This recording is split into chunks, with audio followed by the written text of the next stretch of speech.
Atos dos Apóstolos, capítulo 44. Os da casa de César. O Evangelho sempre alcançou seu maior sucesso entre as classes humildes. Não são muitos os sábios segundo a carne, nem muitos os poderosos, nem muitos os nobres que são chamados. 1 Coríntios capítulo 1, verso 26. Não seria de esperar que Paulo, pobre, prisioneiro e sem amigos, pudesse obter a atenção das classes ricas e titulares dos cidadãos romanos. Para estas, o vício apresentava todas as suas brilhantes seduções e retinha-as como cativas voluntárias. Mas dentre as cansadas e necessitadas vítimas de sua opressão, mesmo dentre os pobres escravos, muitos alegremente ouviam as palavras de Paulo e encontravam na fé cristã esperança e paz que os animavam nas dificuldades de sua vida. Embora o trabalho do apóstolo começasse com os humildes e modestos, sua influência se estendeu até atingir o próprio palácio do imperador. Roma era, nessa ocasião, a metrópole do mundo. Os arrogantes césares estavam dando leis a quase todas as nações da terra. Reis e cortesãos ou não tomavam conhecimento do humilde Nazareno, ou o consideravam com ódio e desprezo. E contudo, em menos de 2 anos, o Evangelho teve acesso da modesta casa do prisioneiro aos recintos imperiais. Paulo estava em cadeias como um malfeitor, mas a palavra de Deus não está presa. Em anos anteriores, o apóstolo havia publicamente proclamado a doutrina de Cristo com cativante poder, e por sinais e milagres dera indiscutível evidência de seu divino caráter. Com nobre firmeza, levantara-se perante os sábios da Grécia, e por seu conhecimento e eloquência tinha feito silenciar os argumentos da altiva filosofia. Com indômita coragem estivera diante de reis e governadores, e falara da justiça, da temperança e do juízo vindouro, até que soberbos governadores estremeceram, como se já contemplassem os terrores do dia de Deus. Tais oportunidades não lhe eram agora concedidas. Confinado como se achava em sua própria residência, podendo pregar a verdade apenas aos que ali viessem. Não tinha como Moisés e Arão ordem divina para ir até os perversos reis, e em nome do grande Eu Sou, repreendê-los por sua crueldade e opressão. No entanto, foi nessa época, quando seus principais defensores estavam aparentemente separados do trabalho público, que o Evangelho alcançou grande vitória. Até membros da casa do imperador foram acrescentados à igreja. Em nenhum lugar poderia haver uma atmosfera menos propícia ao cristianismo que na corte romana. Nero parecia ter apagado de seu coração o último vestígio de origem divina, e mesmo da humana, havendo recebido o carimbo de Satanás. Seus assistentes e cortesãos eram, em geral, do mesmo caráter que ele, violentos, envilecidos e corruptos. Segundo todas as aparências, seria impossível ao cristianismo firmar pé na corte e no palácio de Nero. Contudo, nesse caso, como em muitos outros, ficou provada a veracidade da afirmação de Paulo de que as armas de sua milícia eram poderosas em Deus para a destruição das fortalezas. 2 Coríntios capítulo 10, verso 4. Mesmo na casa de Nero foram ganhos troféus para a cruz. Dentre os vis servidores de um soberano ainda mais vil, foram ganhos conversos, os quais se tornaram filhos de Deus. Não eram eles cristãos secretamente, mas abertamente. Não se envergonhavam de sua fé. E por que meios foi conseguida a entrada e uma firme posição alcançada pelo cristianismo, onde sua simples admissão parecia impossível? Em sua epístola aos Filipenses, Paulo atribui à sua prisão o sucesso em ganhar conversos da casa de Nero. Temendo que se pudesse pensar que suas aflições haviam impedido o progresso do Evangelho, assegurou-lhes: E quero, irmãos, que saibais que as coisas que me aconteceram contribuíram para maior proveito do Evangelho. Filipenses capítulo 1, verso 12.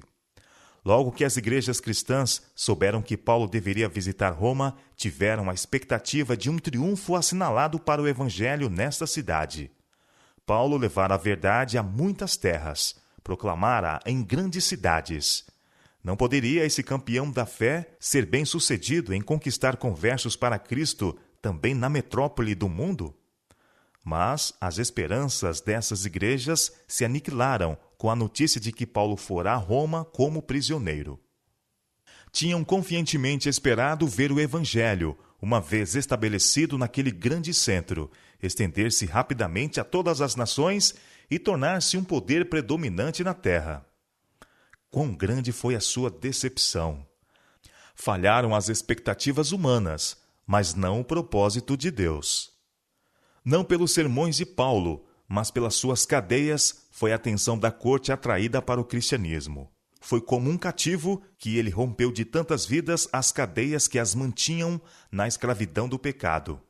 E não foi só isso, declarou. Muitos dos irmãos no Senhor, tomando ânimo com as minhas prisões, ousam falar a palavra mais confiantemente, sem temor. Filipenses capítulo 1, verso 14. A paciência e bom ânimo de Paulo, durante seu longo e injusto aprisionamento, sua coragem e fé, era um contínuo sermão. Seu espírito, tão diferente do espírito do mundo, dava testemunho de que um poder mais alto que o da terra habitava com ele. E por seu exemplo, foram os cristãos impelidos a maior energia como defensores da causa no trabalho público de que Paulo havia sido afastado. Dessa maneira, foram as cadeias do apóstolo de tal influência que, quando seu poder e utilidade pareciam liquidados, e segundo todas as aparências, muito pouco poderia ele fazer, alcançou ele para Cristo molhos em campos dos quais parecia inteiramente excluído. Antes do fim desses 2 anos de prisão, Paulo pôde dizer: as minhas prisões em Cristo foram manifestas por toda a guarda pretoriana e por todos os demais lugares. E entre os que enviavam saudações aos filipenses, ele mencionou principalmente os que são da casa de César. A paciência, assim como a coragem, tem as suas vitórias. Pela mansidão diante da dificuldade, não menos do que pela ousadia nos empreendimentos, podem as pessoas ser ganhas para Cristo. O cristão que manifesta paciência e bom ânimo sob aflição e sofrimentos, que enfrenta a própria morte com a paz e calma de uma fé inabalável, pode realizar para o Evangelho mais do que faria por uma longa vida de fiel labor. Muitas vezes, quando o servo de Deus é subtraído ao trabalho ativo, a misteriosa providência que nossa curta visão seria levada a lamentar é designada por Deus para realizar a obra que, de outra forma, jamais seria feita. Não pense o seguidor de Cristo, quando não mais lhe é possível trabalhar ativamente e abertamente para Deus e sua verdade, que não tem mais serviço a fazer nem recompensa a esperar. As verdadeiras testemunhas de Cristo jamais são postas de lado. Em saúde e na enfermidade, na vida e na morte, Deus ainda as usa. Quando, pela obra de Satanás, os servos de Cristo foram perseguidos, seu ativo trabalho embaraçado, quando lançados na prisão ou arrastados ao cadafalso ou à fogueira, foi que a verdade pôde alcançar maior triunfo. Ao selarem essas fiéis criaturas seu testemunho com o próprio sangue, pessoas até então em dúvida e incerteza foram convencidas da doutrina de Cristo e corajosamente tomaram sua posição ao lado dele. Da cinza dos mártires brotou abundante colheita para Deus. O zelo e fidelidade de Paulo e seus cooperadores, não menos que a fé e obediência desses conservos ao cristianismo, sob circunstâncias tão desalentadoras, constituem uma repreensão à negligência e falta de fé no ministro de Cristo. O apóstolo e seus cooperadores podiam ter argumentado que seria inútil chamar ao arrependimento e à fé em Cristo os servos de Nero, sujeitos como se achavam a violentas tentações, rodeados por empecilhos tremendos e expostos à mais dura oposição. Mesmo que fossem convencidos da verdade, como poderiam prestar-lhe obediência? Mas Paulo não raciocinou assim. Com fé, apresentou o Evangelho a essas criaturas e entre os que o ouviram, alguns decidiram obedecer a qualquer preço. Não obstante os obstáculos e perigos, aceitaram a luz e confiaram em que Deus os ajudaria a fazer sua luz brilhar para outros. Não somente houve conversos ganhos para a verdade na casa de César, mas depois de sua conversão, eles permaneceram nessa casa. Não se sentiram na liberdade de abandonar seu posto de dever por não lhe ser mais favorável o ambiente. A verdade os achara ali, e ali permaneceram dando testemunho do poder transformador da nova fé através de sua vida e caráter mudados. Alguém ainda está sendo tentado a fazer das circunstâncias uma desculpa para não testificar de Cristo? Que esses considerem a situação dos discípulos na casa de César, a depravação do imperador e a perversidade da corte. Dificilmente poderemos imaginar circunstâncias mais desfavoráveis para uma vida religiosa e que acarretam maior sacrifício ou oposição do que enfrentaram esses conversos. Em meio à dificuldade e perigos, eles mantiveram sua fidelidade. Por causa de obstáculos que parecem insuperáveis, o cristão pode procurar esquivar-se de obedecer à verdade como é em Jesus. Mas não pode oferecer escusa que resista à investigação. Pudesse ele fazer isso, e provaria que Deus é injusto, impondo a seus filhos condições de salvação que eles não conseguem cumprir. Aquele cujo coração está determinado a servir a Deus encontrará a oportunidade de testemunhar dele.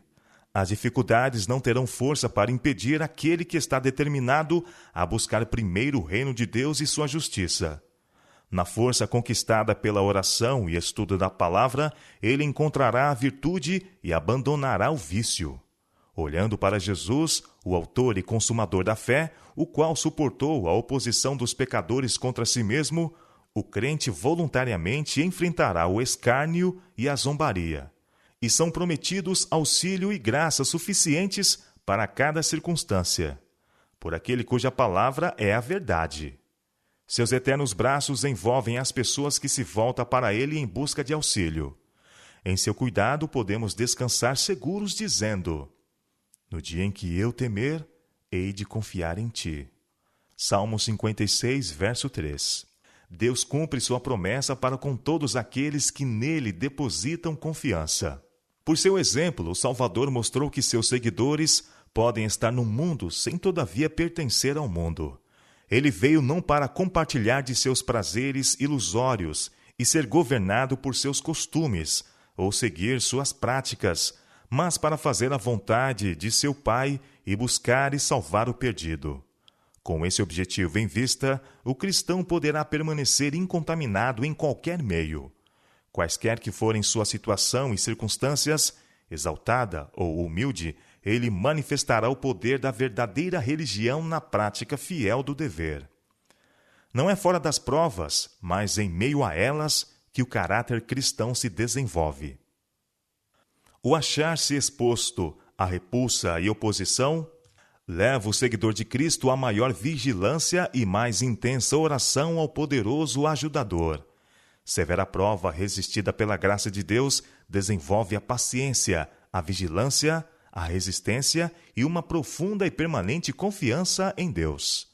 A vitória da fé cristã consiste em que ela capacita seu seguidor a sofrer e ser forte, a submeter-se e assim conquistar, a morrer em todo o tempo e contudo viver, a levar a cruz e assim alcançar a coroa de glória.